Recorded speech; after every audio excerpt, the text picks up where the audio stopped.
page shows student movement, and this is a graph that we created to try to address this myth of when do students leave charter schools. And what you can see is that over the course of the year, month by month, cumulatively, this school lost 4% of their students.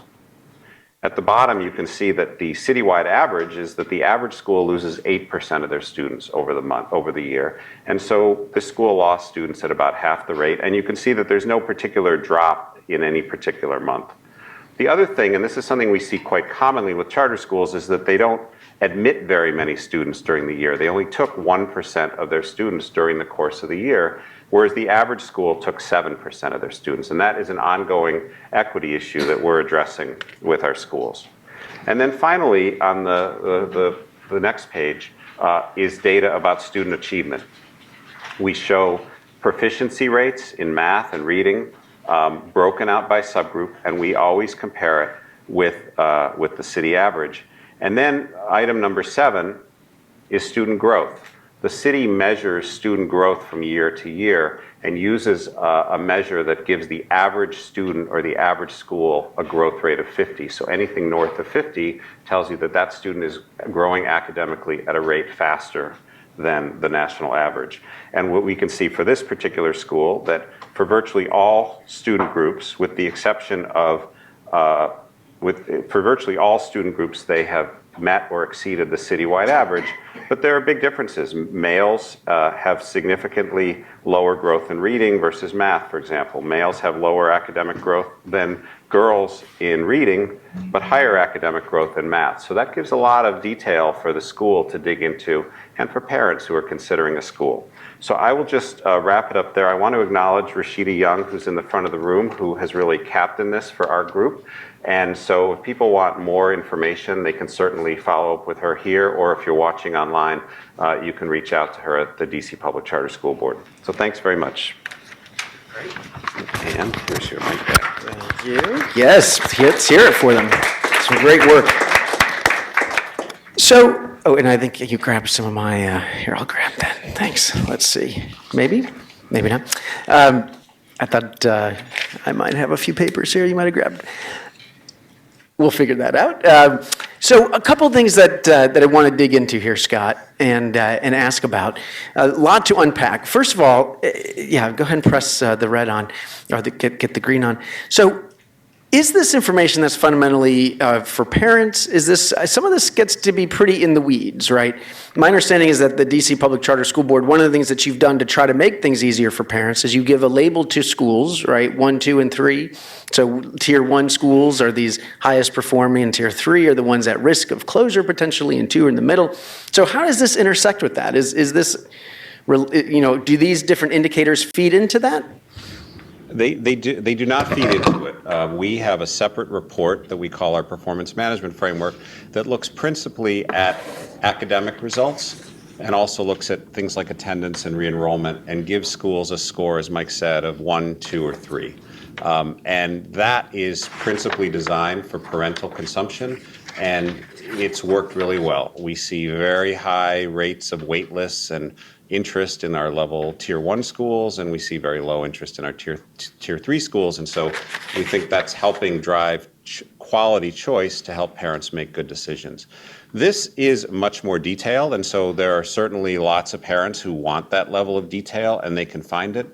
And so I don't want to say that it's not for parents, but I would say the most significant audience for this is the school itself and the school's board. Because they're the ones who see this data and take action and respond to it. You know, I think that distinction is important, right? Because when, especially I'm thinking a lot about ESSA right now, when states design accountability systems, they may want to keep that at just a handful of indicators, make it very clear to the public and to parents and to taxpayers how schools are performing. That a separate question is whether there's another set of indicators they might want to collect data on that is primarily for the schools themselves, for improvement processes. By all means, you can make it public and provide it, but that doesn't mean that every single tiny indicator has to feed into a school's grade or to a rating. I think that's right, and we have been very wary about putting indicators in that might raise a school score or lower a school score that take us too far away from the academics. So we would hate to see a school that, really wasn't that strong academically, but because they had no mid-year withdrawals and they didn't suspend any of their students, now they're a tier 1 school, because we may be sending the wrong message to families about the academic quality of that school. All right, fair enough. I was very fascinated about what you said about New Orleans, and I always like to create good fights in education reform. Now, look, I mean, both D.C. and New Orleans are doing great work, but I think some of these differences raise important questions, right? In New Orleans, they have had a bit of a more heavy-handed approach to some of these issues around, for example, as you said, expulsions or special education. Do you think that the transparency, though, is that going to be enough over the long term, do you think? I mean, is it something that only has an impact at the beginning of this process? What's your theory of action here? What, for example, if you see a school that continues to expel lots and lots of kids?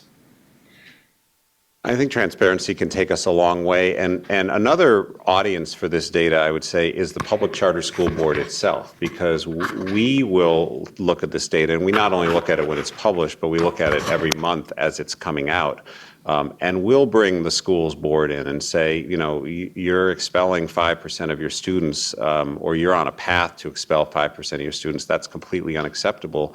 You need to do something about it. And so often we as the authorizer will put pressure on a school, not to the point of saying, you need to change your expulsion policy, we need to review every expulsion before it goes through, but at the system level by pushing the board itself to make changes and then letting the school respond in its own way. Mm-hmm. And that has been effective. On the flip side, then I'm going to bring in our panel over here.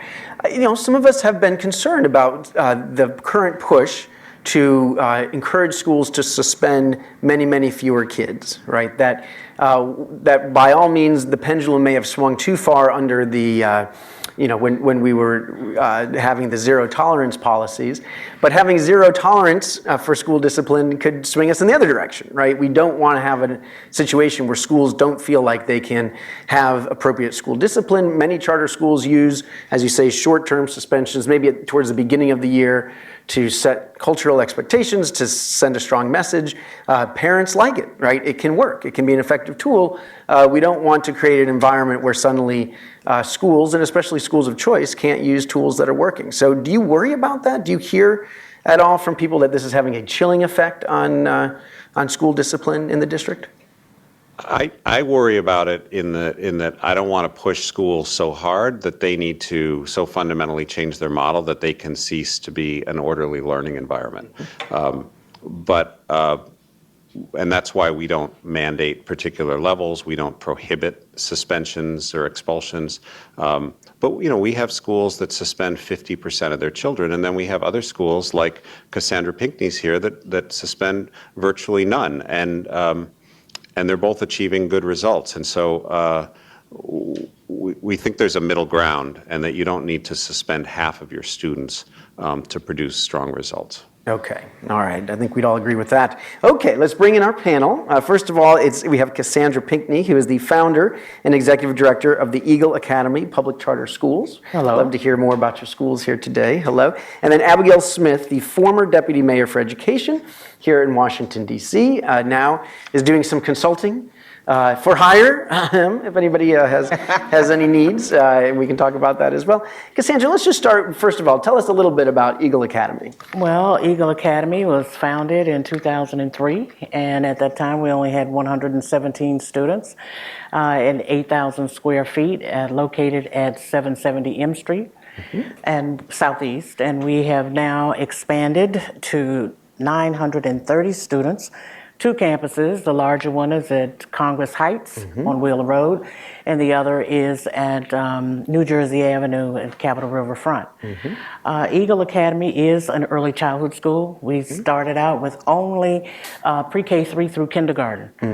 And at the push of the Middle States Accreditation and our board and DC Public Schools Board, Public Charter School Board, we did go to 3rd grade. And the reason why we were able to accept that move was because it still is in the early childhood spectrum. Gotcha. I still get pressure to move forward, but I refuse. So Eagle is what we consider to be a community school. And I say that because we invite the community into the school. We have activities and programs that help our parents to understand early childhood and human development, trying to enhance their parenting skills and work with them in dealing with their children at home as well. Okay. We do accept a large amount, and we do have a large amount of special needs students. That's my area of expertise, early childhood and special ed. You know, we really do cater to that population and work with our families in helping them to accept the disability, but also to understand it. Okay, fantastic. So tell us a little bit about the equity reports as they relate to Eagle Academy. In what way are these reports helpful for you and your board and your staff and able to use this kind of information? Well, it's helpful for us to see how things are breaking down in the city as far as where children are, how they fare in other schools, because after all, they're leaving us. And we do work very closely with our parents to help them make decisions on what they'd like to see for their child. Looking at the whole child, how they perform, what kind of learner they are, if they need to be in a room with a lot of people or a little bit, or if they are able to function with somebody just standing and talking and having conversation, do they need a lot of interaction? All of those things are very important for them to be able to blend into another area of education. We are about 98.2% African American. Parents are concerned where their children go. Some parents are really afraid for their children to go to schools that have a larger population of Caucasian students. Trying to help them to blend in better and understand the differences in culture. And so this is what we are trying to do to help them do better. All right, great. Let's bring in Abigail into the conversation as well. So Abigail, when you were in the mayor's office, you did a lot of work on DC's common enrollment system. And that is something that we featured certainly quite a bit in our Best Cities for School Choice report, also a previous report that we will be plugging about charter and school district relationships, which also had a big focus on DC and these common enrollment systems where you can have a common enrollment both for the district and for all these different charter schools. Huge accomplishment here, makes life a lot easier for parents. What I want to understand is if I'm a parent in DC, I go on that common enrollment system and there's information provided there about the schools. There's all kinds of stuff there too to look at school. How well does this match up to what Scott is publishing with the equity reports? I mean, it just sounds like there's a lot of information out there. Help us understand from a parent's perspective, what are they seeing about any given school in the city? Yeah. Thanks, Mike. There is a lot of information out there for sure. And one of the things I think that can be challenging for parents is sorting through all that information and figuring out what's most important to you as a parent. The My School DC, which is the common enrollment system that you talked about, common lottery and application, includes much of this information that we've been talking about all in one place. So there's some very basic information about each school if you sign on to myschooldc.org. But you'll also be able to click through to the equity reports for each school, for example. You'll also be able to go to the performance management framework that Scott talked about that each charter school has and each school's profile for DCPS.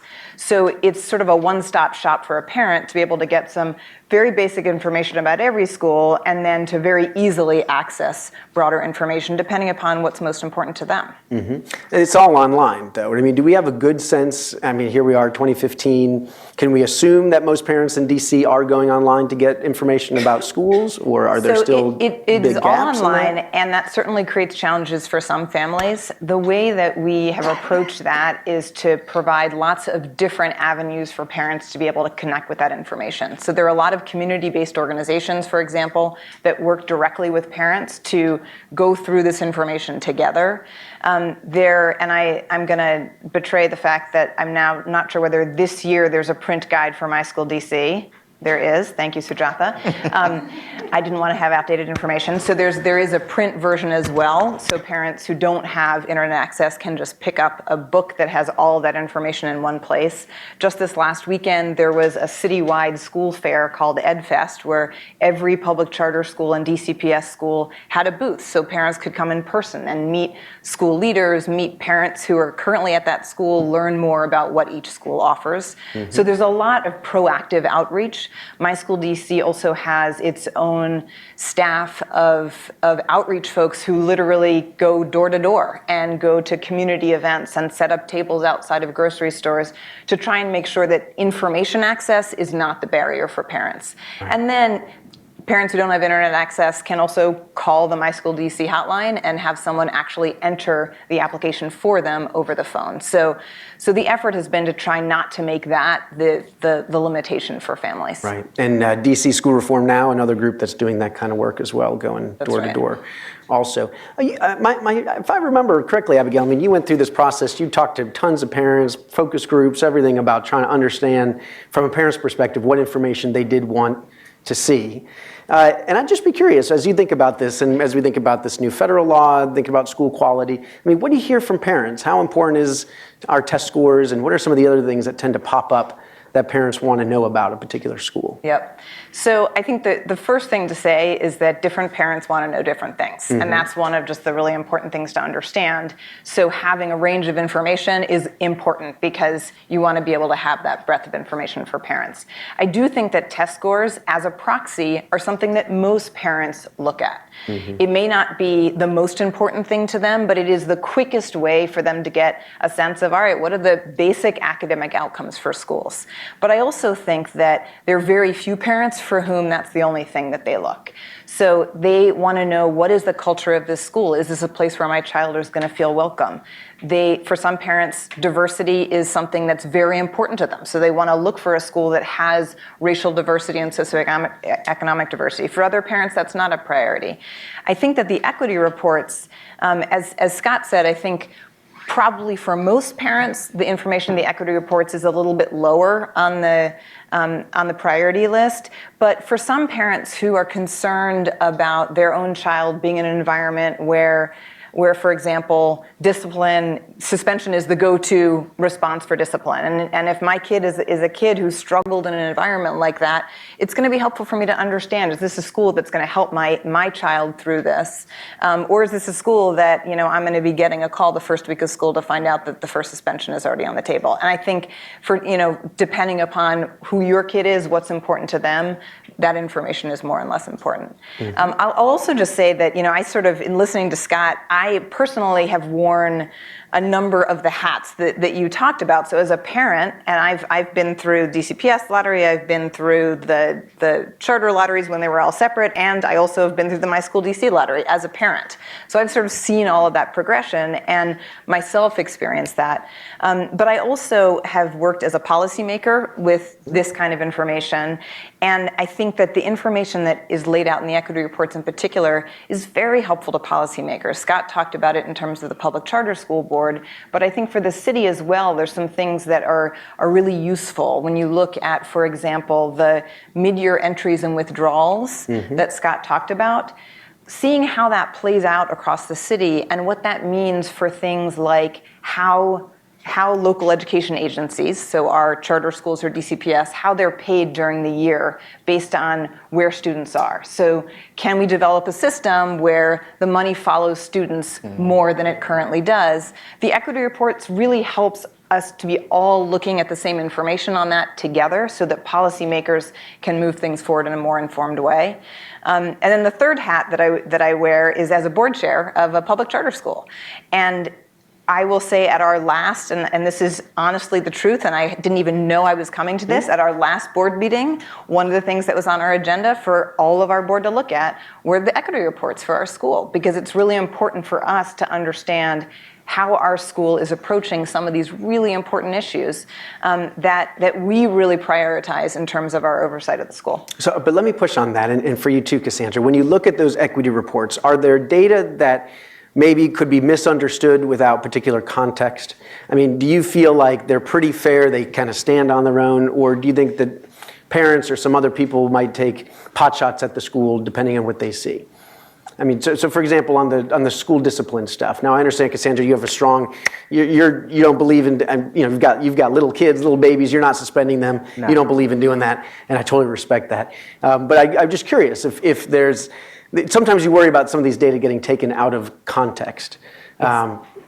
Curious. Looking at the suspension rate or expulsion rate, a lot of times parents are thinking, well, how much educational or learning time is my child missing when they're put out of school? What am I going to do when my child is suspended for 10 days and I'm a parent, this is the reason why I don't suspend.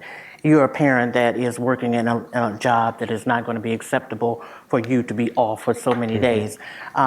We have internalized that, and I'm going to tell you the solution to that at Eagle is that we have a pride room, what we call Eagle Pride, and our children that are taken out of the classroom and they go to that room to reflect on the behaviors and things that are being disruptive, you know, what you're doing with your teacher, how you're interrupting the learning of your friends and that kind of thing. But they also receive their work in that room. So they're not missing that whole day of not going to school. Yeah. Parents really are concerned about expulsion. Okay, I'm put out of this school. Where do I go? And who's going to help me with this? And is this school that they're going to be any different? Yeah. What is my travel time? Those things are very important to the parent. Okay. Yeah.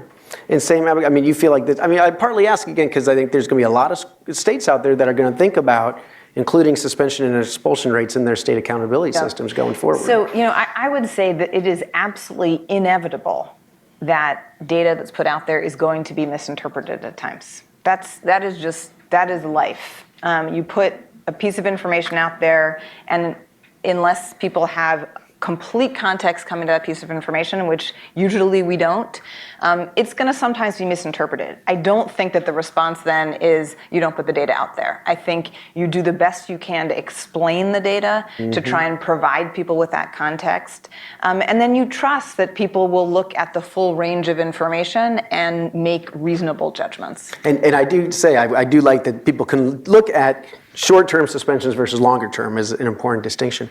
So Scott, something you said earlier really caught my attention, and it seems like the holy grail of parental choice and information that few other cities can claim, and that's you're saying that what we have here in DC is driving parents towards higher quality schools. Tell us more about that. What is the evidence that you see that parents are seeking out those quality options?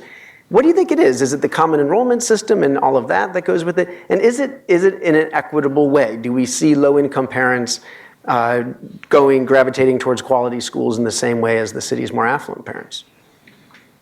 So the evidence that we have for it is that we see that when a school becomes a Tier 1 school, that the number of applications goes up, the wait list goes up. We looked at the size of the average wait list size relative to the size of the school for Tier 1, Tier 2, Tier 3, and it's a very, very clear line. And we go to great lengths to make sure that people know what the tier of the school is. For example, we publish over 25,000 parent guides that literally list schools and say, here's all the Tier 1 schools, here's all the Tier 2 schools, and we hire people to distribute them in neighborhoods and things like that. This is separate from the stuff that Abigail was talking about. Separate. This is on top of. Okay. So there's two different guides. And in fact, we've had kind of an interesting issue with My School DC because participation by schools in My School DC is voluntary. So almost all of our schools are part of the common lottery, but not all. And if you're a Tier 3 school, you're not particularly interested in having your Tier 3 status plastered up on the My School DC website. And neither are Tier 2 schools. And they're particularly concerned about the inequity because DC Public Schools doesn't give schools tiers. So they didn't want to have a bunch of charter schools and say, oh, we're Tier 2, but then they're right next to a DCPS school who they may be outperforming, but who didn't have that. And so the tier of schools right now is not posted on the front page of My School DC. You have to click through it to find the tier. Okay. But anyway, we think it does move students. We think by having lots of information behind it, but by being really simple, 1, 2, 3, any parent can understand it. And we do see lots of evidence that low-income families participate very actively. Some of the highest participation rates in the city, the largest number of students who participate in My School DC come from our lowest income wards. And in our most popular, in our highest tier schools, we don't see any evidence that, for example, there are, some of our higher tier schools are bilingual schools, which tend to attract a higher income population, but it's not clear that that's because lower income families aren't going into it, or just that there are more families of all types, and so the lottery is producing more of a mixed population. Right. No, and my understanding anecdotally is that some of those bilingual schools have had their demographics shift to being heavier weighted towards lower income students as they become part of the common enrollment system, which is interesting and perhaps indicative of what was happening before. So a helpful thing on the equity front. All right, well, we're going to shift a little bit now to talk about some other issues as we move beyond just the information aspect. I want to talk about this other new Fordham report that was focused again on school district charter school relations. And it was about, I think we had a title in there that our friends at Public Impact who did the study came up with this notion of charter school détente. We talked about foreign policy analogy. And here in DC, we have the Superpower Summit. You've got two superpowers, this big charter sector, bigger than almost anywhere else, and then you've got the district itself, and they're equal powers, and that they can sit down as equals and try to negotiate ways to work together. And even though the collaboration isn't super deep, it's not that way anywhere, there have been some real constructive dialogues and some things have gotten done, like the common enrollment system. I'm curious, Cassandra, from your perspective, as a school leader, do you see signs of that? Does that matter to a charter school leader, that there's some effort to have better communication between charters and districts? For other cities that maybe haven't done as much of that, how important is that? And you can be honest, to your daily life. Well, first of all, we're serving the same population. We're serving the children in the District of Columbia. Yeah. If I'm doing something that I've found to be successful, you may be falling down on that in a DC public school, or may need some assistance. Why is it not that we could not work together to make it the same? When my children leave me, a lot of them go to a DC public school. Why can't we work together to make sure that we're coming to the best of the child, doing what we need to do for that child? Yeah. And I think that we should work together. We put it out there to work with them with special education because that's our area of expertise, and we're waiting for them. So you have what? You have expressed interest to the district in working together, and that's we really okay. have expressed a desire to assist them, especially with their level 4 special ed students. Abigail, I'm curious, from your perspective, you were working for the mayor and in some respects overseeing both of these sectors. You were replaced by somebody who came herself from the charter sector. You had come from DCPS. What examples do you see of meaningful collaboration? And again, is this something that leaders in other cities should make a priority to do? So, there's lots of talk about collaboration and tension and, détente. I'm not sure who gets to be Reagan and who gets to be Gorbachev in that. I have an opinion on that, but that's, yes.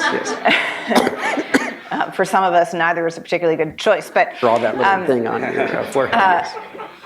I think that there is going to be and has certainly been some natural tension. And I think, you're kidding yourself if you don't think that is going to be part of the mix. Just as there can be tension even between schools that are in the same sector, but are competing for kids or competing for resources, that some of that is inherent. And certainly there've been, some public debates and some sort of proverbial punches thrown. But I also think that there's been a history of many examples of collaboration and coordination over the years, and I think sometimes this is a little bit sort of over dramatized. I mean, both in terms of individual schools doing work together on some professional development, as much as the issue of facilities and availability of buildings continues to be a challenge, and we hear about it a lot, the fact is there's something like 45 of those 100-some public charter schools that Scott talked about are in former DCPS buildings, and including Cassandra, and that, I mean, that can sometimes be rocky and hard fought. I'm not saying that's been a particularly smooth road, but the reality is that is the current scenario. The work that that DC did to win the Race to the Top grant. At that time, I was at DC Public Schools leading the DCPS work on that. Was extremely collaborative across sectors and resulted in us being a Race to the Top state. And that has been, I think, a really important thing for us. And I can go on with examples that go further back. Certainly, the My School DC Common Application and Lottery is the most significant recent one. Equity reports are another one, but those really do build on a history of collaboration. So, I think some of this is there's going to be peaks and valleys in this. There are going to be individual issues that are tougher to deal with, but I would say that we actually have a lot of positive examples to build on in terms of collaboration. Let's talk some about the facilities that you mentioned. I think if you talk to people nationally in the charter movement, and you'll say, what's keeping us from growing or what's keeping us from fulfilling our potential, you still hear, 25 years later, facilities and money, right? One thing DC got dinged for in our report was that even though DC charters get a lot of money, DC public schools get even more money. Some would say an amazing amount of money, but there's a big gap. There's a big gap, and that means, for example, that it's hard for charter schools to pay their teachers as much as DC public schools, which is a big deal. But back to facilities. A lot of cities have just said, no way am I going to give one of my buildings to charter schools. That's just helping the competition. That's just going to lead me into a death spiral. That's just going to take even more kids and resources away from me. Tell us a little bit, if you can, and I'm curious kind of from an insider perspective. I don't think everybody in DC public schools was crazy about the notion of giving charter schools the DC public school buildings either. But how did that happen? I mean, a lot of those buildings have gone to charters. Other cities would love to replicate that. What can you tell them? How can you make that happen? So I think it is that is the sort of biggest inherent tension, right? Because you're saying, all right, here is a building, and depending upon the location of that building, it is the most in-your-face sort of competition, threat that you can have. So, much more than any of the other things that we've been talking about. So it's really hard. The fact is that from the beginning of charters in DC, there's been a process, and it has changed over time, and it has been opaque, often. But there has been an ongoing, this process of providing buildings to charters. And I think that generally speaking, you're right, DCPS has not been thrilled about that for the reasons that I mentioned. And, I think that is very understandable. So they did not have to give their consent in that process? So in some, they have to, what's called surplus a building. So that part they have to do. But then at that point, it is in the city's inventory. Right. And so, in some cases, charters are in schools that were long since shuttered, which frankly is a little bit easier. Right. In other cases, charters are in schools that were closed as recently as a few years ago, where a community is still very, very raw from that school closure. School closures are really hard. Scott can tell you this from the PCSB side. They're really hard for communities. And so for folks who've seen their DCPS school close, it's a painful process. But I will say that, every mayor since we've had charter schools, up until the current one, but she's still in her first year, every mayor has moved buildings from their inventory to charter schools. The mayor I worked under, I think, did a particularly good job at that. Yeah. But it has happened ongoing. And I think that the current discussion that is really out there in terms of facilities is, given, as Scott said, we are now at 44% public charter in terms of the market share. There are new questions in terms of whether we should be thinking more in a more coordinated fashion about planning for the city. So should we be thinking about not just the supply side of schools, but should we be thinking about the demand side of what communities need, what currently is offered, what families are asking for, and we've got an immense amount of information and data that we can use, and we can go to communities and talk to them about that to make what I think would be smarter decisions that would better use the resources of the city, taking into account some of those factors. Scott, what do you think about that? There is probably a lot of progress that we can make in terms of using citywide data better to identify where we need new schools. The city's in a very different place. For years, enrollment was declining, but this competition between the two sectors has produced such improvements, both in charters and DCPS, that it's drawing people back into the city. And we've now added 2,000 students a year in the city for the last 7 years. So we're in this growth phase, and the reality is we could need 40 or 50 new schools in the next 10 years. And historically, the Public Charter School Board has sort of sat back, seen who applied, looked at the application, said, this looks like a good school, this doesn't look like a good school, and approved whatever schools came along. And it's produced an extraordinary explosion of innovation, of diversity, of choice. And that's been what's great about it. But it is true that we have some neighborhoods where we have a lot of schools and other neighborhoods where we don't have any. We have lots of bilingual schools, but we don't have any bilingual schools, for example, east of the Anacostia River. So there is opportunity I think, to do better by using joint planning data and things like that. The risk, of course, is that the beauty of charter schools is that it's meant to be this organic, dynamic process that comes from people generating ideas and using their entrepreneurial energy to launch something new. And that doesn't always fit well in a planning model. And we have schools that I think we never could have imagined that we would want a bilingual, environmentally focused school, or that we would have, for example, when we had an application from Washington U Ying, a Chinese immersion school, there were lots of people who said, how many people want to learn Chinese? Show me the data that there's going to be enough demand for this school. Well, now the school is fantastically oversubscribed and has huge wait lists. So there's only so far that planning can take you, and we need to find a way to allow for the serendipity and the just creative drive that comes from new ideas to still have a place.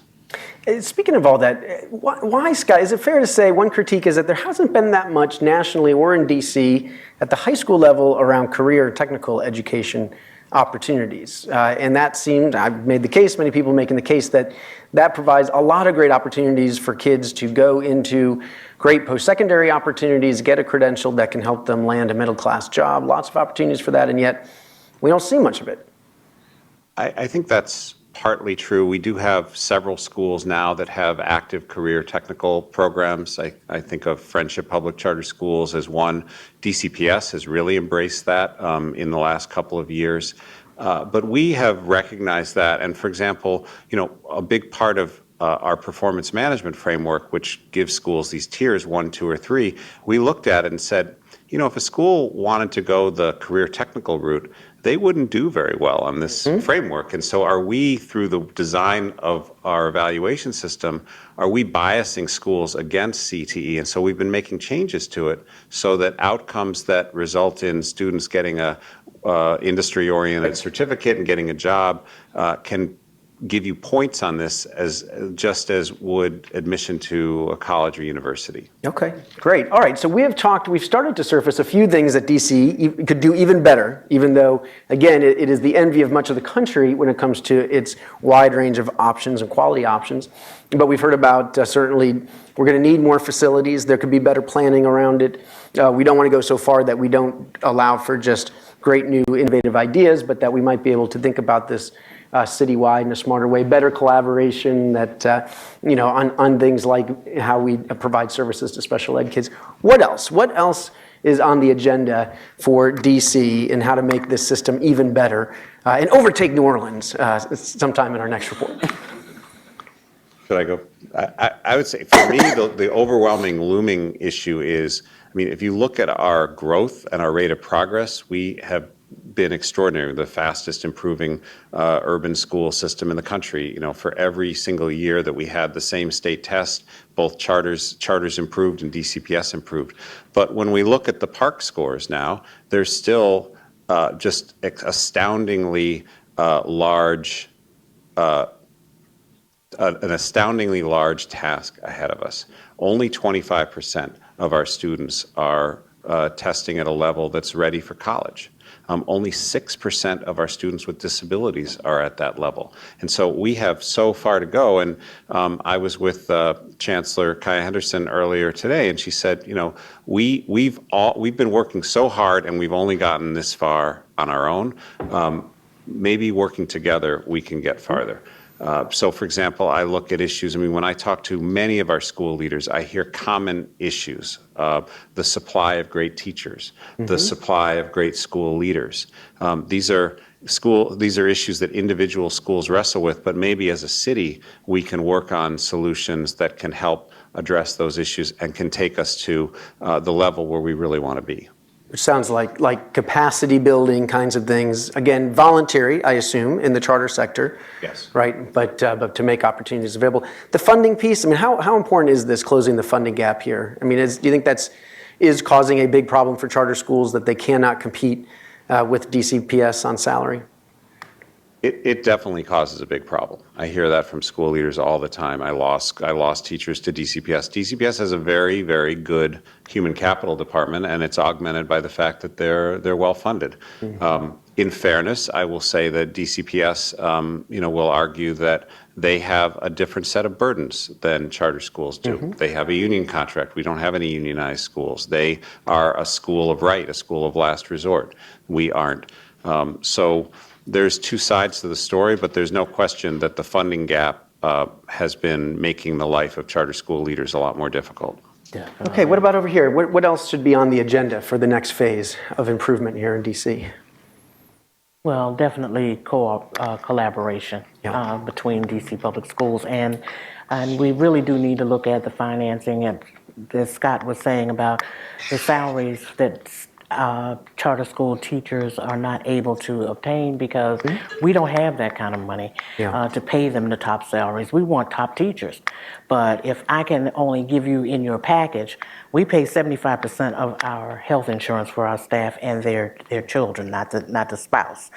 But a package is great, but when it comes down to the dollar amount and looking at everyday life and what they have to do, a lot of times we fall short, and we have definitely lost good teachers because of the fact that they're being able to go to the regular system and get a good salary. Yeah, we need to talk about it. All right, Abigail? So I would agree with much of what Scott and Cassandra said, and certainly I think that moving forward, thinking about how we can leverage the strengths of all of our schools and work in a more citywide way, I think that will push us forward. The two other things that I would focus on, one is I think we have a lot of room to more effectively engage the broader community in the work that we do. Schools are a central part of community. Schools are democratic institution. And figuring out how we can ensure that as we can, but also because it is going to cause our reform to be much more sustainable. When you have people invested in the work from the front end, who've participated in the design and in some of the decision making, they are going to be much more likely to be deeply invested and supportive of that work ongoing. So I think that's a really important area of focus for us, and I think there's some important progress that we're beginning to make on that front. And then the last thing I would say is, and this speaks to what Scott talked about in terms of some of our park results, but we've made immense progress as a city, and I think we should be very proud of that progress. We also know that there are still horrifying gaps in achievement, both along lines of race, socioeconomics. Our boys and girls, I mean, when you look at how our boys are doing if you break down on some of those measures, it is heartbreaking. And we need to step back and ask ourselves, not just can we work a little bit harder, because I don't think any of us can work any harder, but are there things that we can do differently in terms of how we think about how our schools are designed that are going to help close some of those gaps? And we've referenced Cassandra's approach in terms of suspension. I think that is a really good place to start looking at that. When you look, for example, at the gaps in suspension rates for boys and girls, where our schools, and I'm the mother of 2 boys, our schools are kind of set up for sweet little girls. Yes, they are. And they are.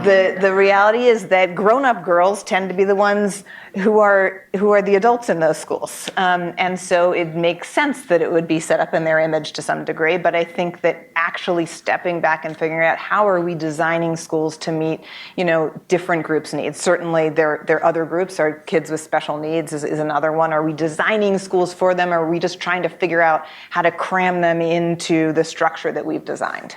I agree with Abigail. When we look at boys and girls, boys really are not geared or made up to sit in a seat and function all day. They need to move around. We need to look at our children. How do they learn? What is best for them?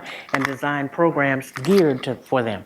I get to stand, I get to walk around. This is exactly why I do this. Poor Scott over here. I mean, for example, sometimes, too many clothing. Some kids come in the classroom, they need to take their shoes off. Is that a crime to take your shoes off? Right. I mean, you think about how you learn in a classroom. What is the milieu like? Is it too much light? I can't stand fluorescent lights. It bothers me.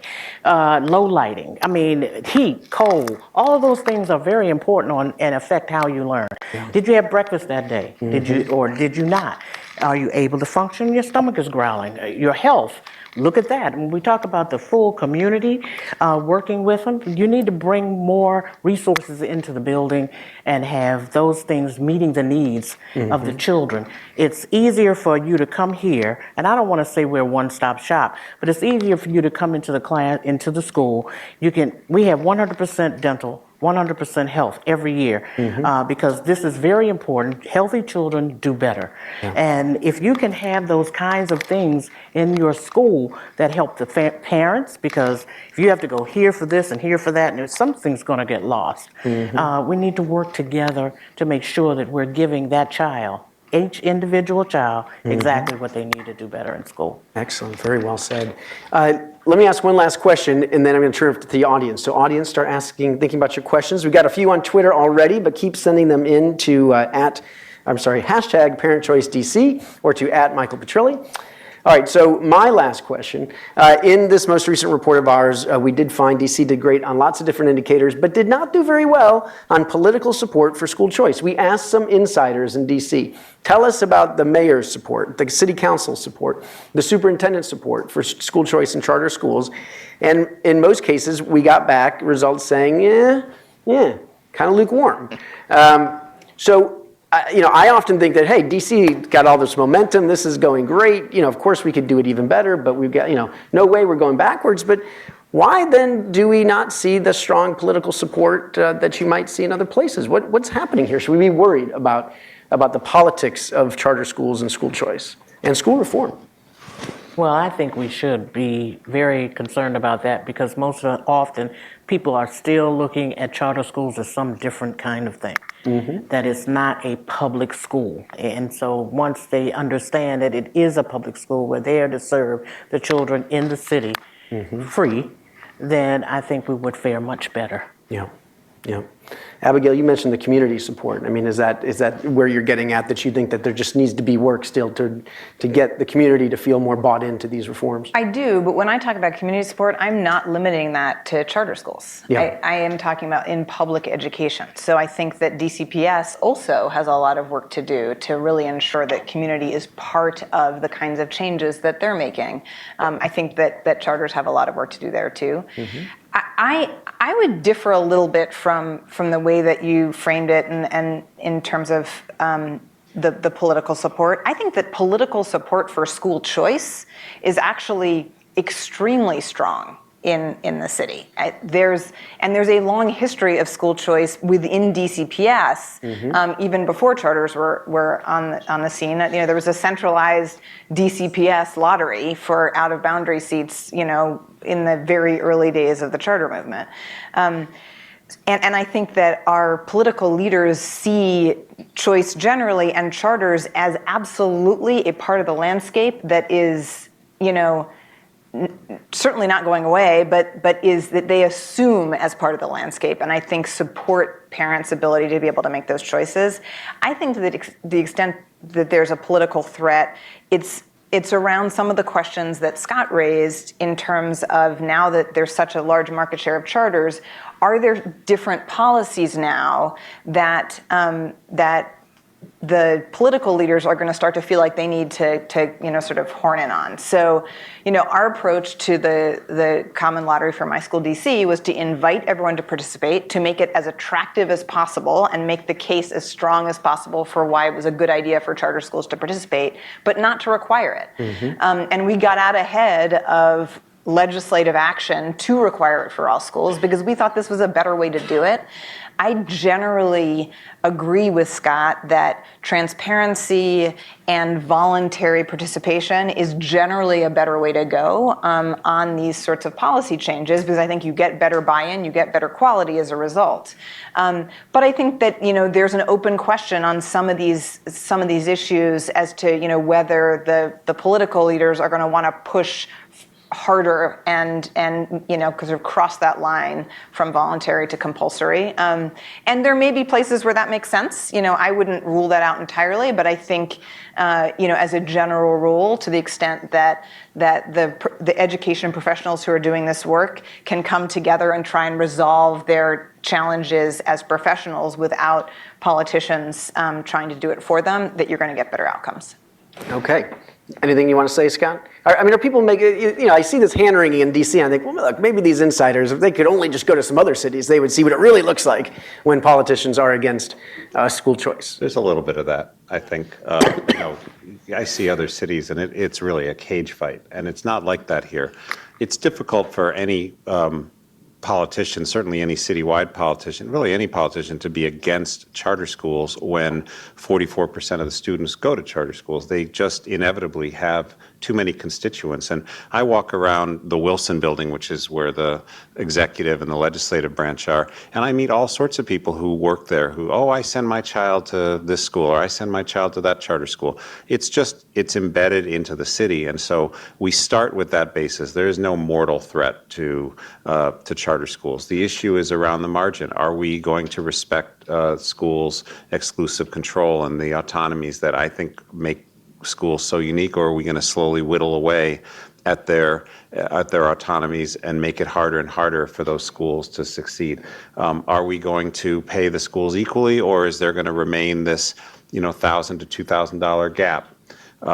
Are we going to release buildings, or are we going to hold these buildings and let them sit empty while charter schools have to locate in church basements? So those are the issues, but they are not the kind of catfight that you see in an LA or Chicago or things like that. Okay, who's got a question in the audience? Raise your hand. We'll bring a microphone over to you, and make sure to tell us who you are and ask a question. This is the class. We'll start back here. It's fine. This is the classic Washington D.C. We always have to warn people. A question is not a speech with a question mark at the end. This will be a short question. Yes. For both Scott and for Abigail, is there a reason why we can't prorate the per pupil funding to deal with student movement issues? Great question. Yeah, why do we just do student counts one day a year? So there's no reason other states do it. There's currently a working group that's being led by the Deputy Mayor of Education to actually try to achieve this. The challenge has been that the way we've done it to date is that there's a count, and then there's this extremely elaborate process that goes on for months to audit the count and verify every single student. And so people think, oh my gosh, you're asking us to do that 4 times? It's going to be incredibly burdensome. So we have to find other ways, which other states have found, to do multiple counts without it being so burdensome.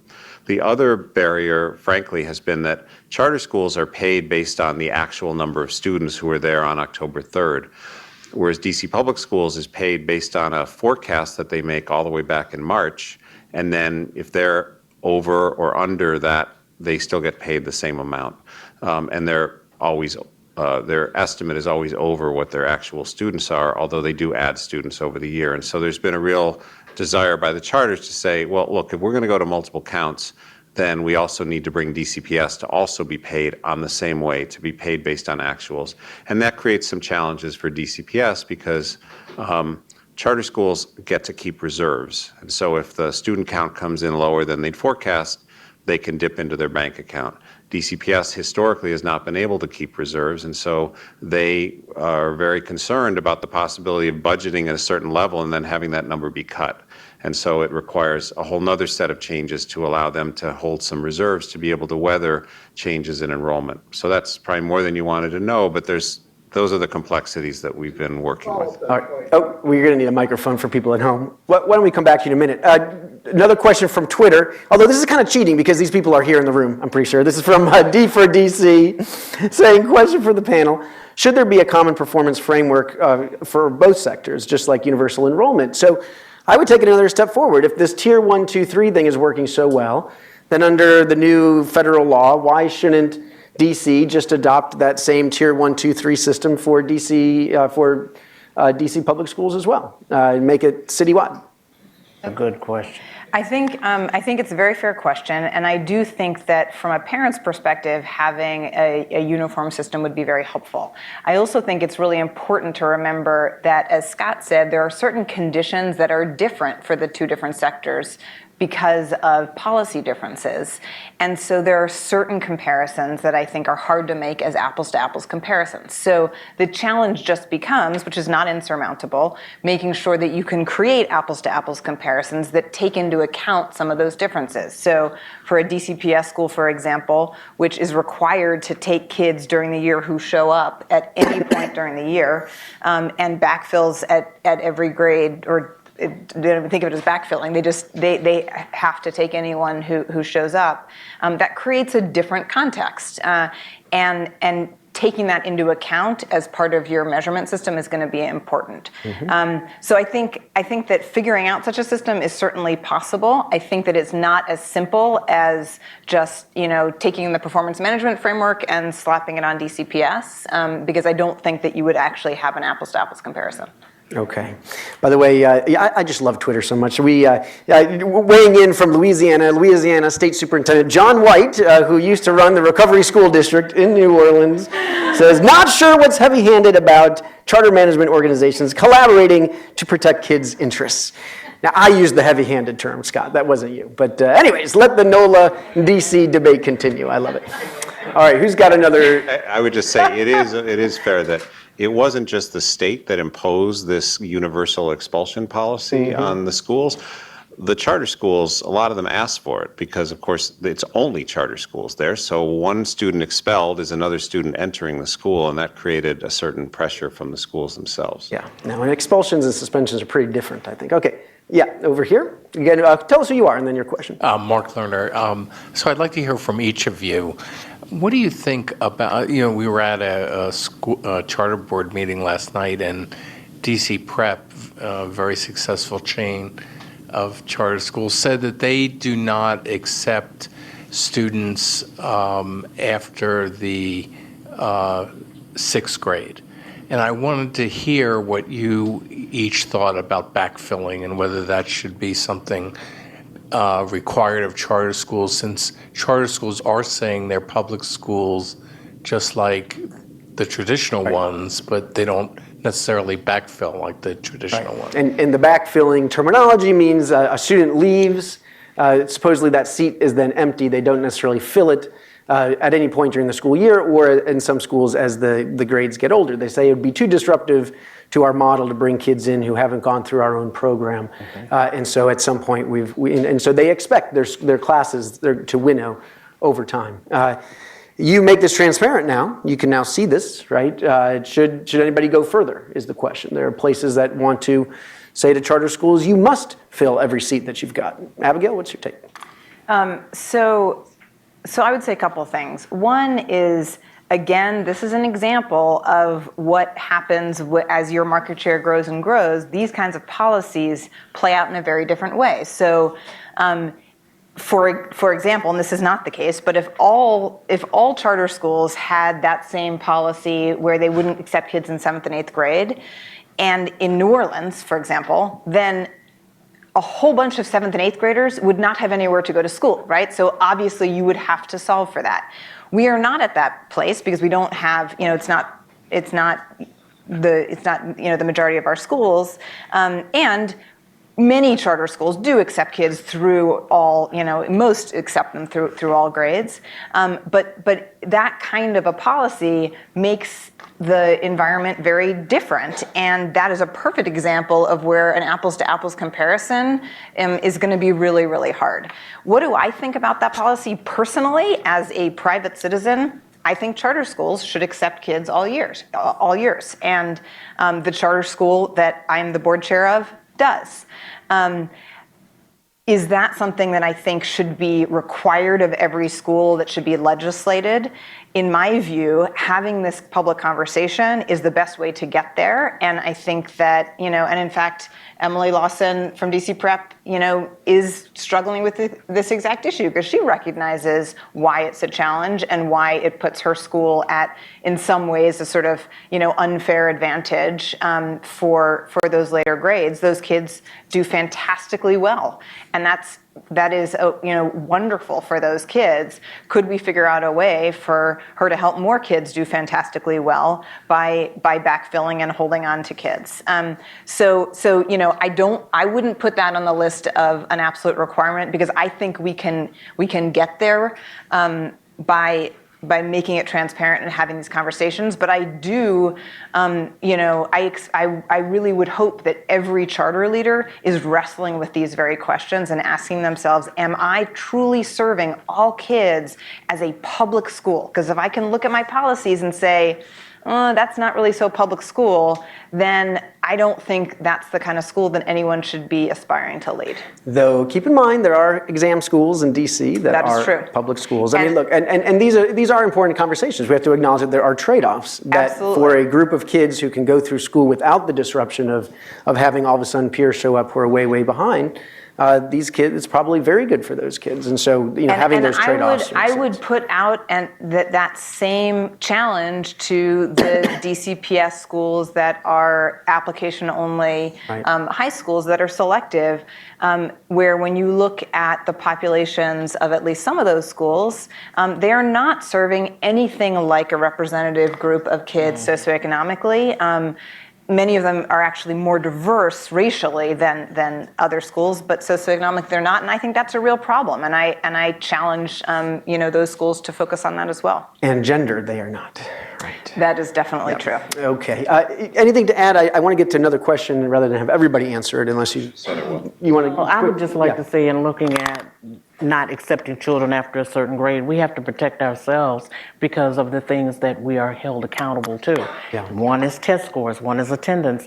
And when you have children that come in later on, as far as your population is concerned, that can skew that very, very seriously. So in their defense, they probably are trying to protect themselves to make sure that they get the results that they're aspiring to get on their PMF. Right. I think that's Yes. right. I think that is an example of how you might want to alter an accountability framework to take that into Yes. account. The comparisons, right. And I think Scott's right. You can't have that overwhelm the academic outcomes because that defeats the purpose of the whole school thing. But I do think that you should be able to take some of that into account so that charter school leaders have incentives aligned to actually act as much like a public school as they possibly can. Okay. All right. We have, we've got a question here. Let's get the mic over to here if we can. Quickly, Steve Glazerman on Twitter wants to know, has residency fraud increased? In other words, people from out of the district faking their addresses in order to get into DC public schools or charter schools. And is that a good sign? Evidence that people want to steal DC public education. Perhaps not something that was happening 10 or 15 years ago, right? Do we know? I mean, are we worried about this? This is a big problem, Scott. A lot of people out there cheating on their applications. people think it's a bigger problem than it seems to be. For example, people get very exercised because they see cars dropping students off at school and they have Maryland plates, and so they jump to the conclusion that there's residency fraud.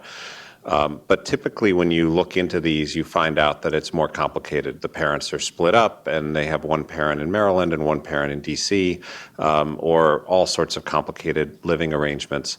And DC law is designed to make it relatively easy to go to school in DC. We don't want to keep kids out of school, and so if you can show that you have a guardian and it's not even a very high legal standard, then you can go here. And so applying that looser standard, I don't think it's as common as some people think. Does it happen? Sure, but probably not as much as All right. myth would hold. Okay, tell us who you are and ask your question, please. Yes, I'm Barry Stern. I'm a senior advisor to the Haberman Educational Foundation. My question has to drill down where Mike left off on CTE and what I would call career pathways. I wonder, Scott, maybe you or Abigail could explain why is not the charter sector more excited about that? There's a whole world of relationships with business, internships, vocational student organizations. Some of those turned-on kids I've ever met have been in these. I at one time was responsible for the federal program in career technical and adult education.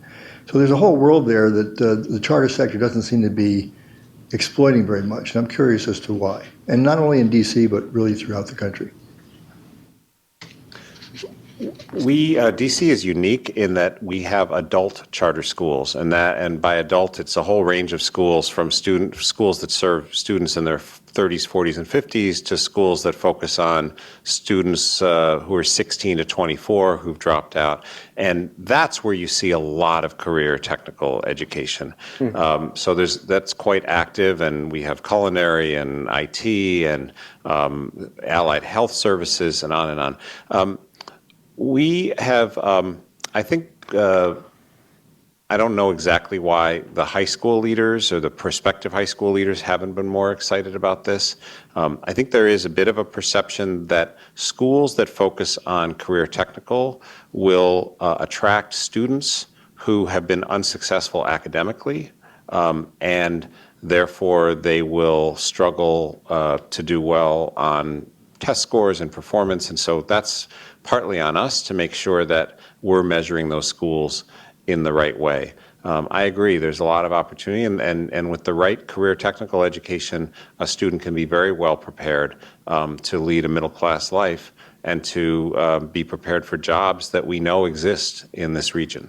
You know, it does seem like one challenge here is that in DC, you don't have super strong technical education at the higher education level, right? I mean, is that fair to say? I mean, we've struggled with the University District of Columbia. There's a move to have this newish community college of DC is now getting started. It is up and running. Up and running, yes. So maybe that'll get better over time. In a lot of places where this works well, it's because the community college, the technical college really works with the high schools to develop a seamless pipeline. In DC, that's been difficult. I don't know historically if that means the DC kids end up going out to Montgomery College or to other places, but that would certainly help. We're seeing more of it. For example, I was just at a ribbon cutting at one of our high schools, IDEA Public High School, and they have partnered with a group called the DC Student Construction Trade Foundation, which has on its membership all the leading construction firms, and they have built $1 million facility at that school so that students can learn the construction trades, and it feeds right into an apprenticeship program that this foundation runs, and so we're very excited about that, and so is the school. So we're seeing more of it, but I would agree with you that it's still an unfilled opportunity. All right, going to have the last question. This one's from Twitter. Several folks asking this question about teacher diversity, both in DCPS and in charter schools. What can we do in this city to bring in a more diverse teaching workforce? Are there initiatives underway? What would help? Well, at Eagle Academy, we have very diverse staff, and we actually go out and seek through Inspire and other organizations that we partner with, and to actually pull people in that are of different ethnic backgrounds. Because the world is not all African American. The children don't need to be totally immersed in that because we are, like I said, 98.2% African American. They need to see other people involved in their lives and get a different perspective of what the world is really like. We've also instituted a program called the Genome Project. We're doing this because it helps to eliminate, or I should say, instill tolerance of others. And if you know your genetic background, and this doesn't have anything to do with mom and dad and who's mom and dad, this has to do with your history of your genetics from the beginning. And then you can see, oh, gee, I've got people from Indonesia or whatever, which does help. So this is a way of working with diversity in the school, and along with having that staff in there. Interesting. Scott, Abigail, anything interesting people should know about that are working on this issue? I think in many schools, it's more of a matter of making sure that there are more African American and Latino teachers, and that we're not having a mostly white workforce working with low-income minority kids. What's happening on that front? I think that that has been more of a challenge on the charter side than DCPS. The DCPS has a long history of a strong workforce among particularly African Americans.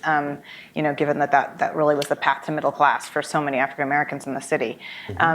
But I'd say across the board, this continues to be a challenge, and wanting to make sure that all kids, regardless of their background, see a range of adults who can be models for them of all different backgrounds. So there are a number of pipeline programs that a number of charter schools have begun to develop. E.L. Haynes and KIPP has actually had a program for a number of years together. It's called Capital Teacher Residency, to bring in new teachers and actually train them within our schools. And one of the priorities in that is identifying more teachers of color. One of the wonderful things that has happened over the last number of years is that opportunities have opened up for people of color that didn't used to be there, and that is a good thing. However, one of the challenges then is that teaching sometimes gets lower on the priority list for those individuals, and we want to make sure that teaching is the number one choice for the smartest, most talented people of color to be able to work with our kids. All right. Please join me in thanking our fantastic panel here today. Really good stuff. Please also tell your friends and family and colleagues that this video is going to be available immediately on our website, and so encourage folks to watch it, to go back and look at the Twitter stream. They can look at the hashtag ParentChoiceDC. Those of you that are here, please join us for a reception. Those of you at home, go ahead, pour yourself a glass of wine. It's the holidays. It's stressful. You deserve it. One last thing, on Thursday, just 2 days from now, Thursday at 2 p.m., I will be moderating a panel presentation on the new federal law, ESSA, otherwise known as ESSA. And we are going to be talking about what comes next in 2016. That is going to be webcast only, but please do tune in. That's going to be super informative. We've got a great panel of people who are super wonkety and will help you understand what happens next, what happens with rulemaking, what happens in the states, what the timeline is going to be. Tune in. Have a great holiday. Thanks, everybody. Thank you. Thank you. This was great. Yeah, this was great. Yeah, you too. The Genome Project thing is brilliant. Yeah, we got onto that. I forgot how somebody's looking at National Geographic, and we saw that there was a Genome Project.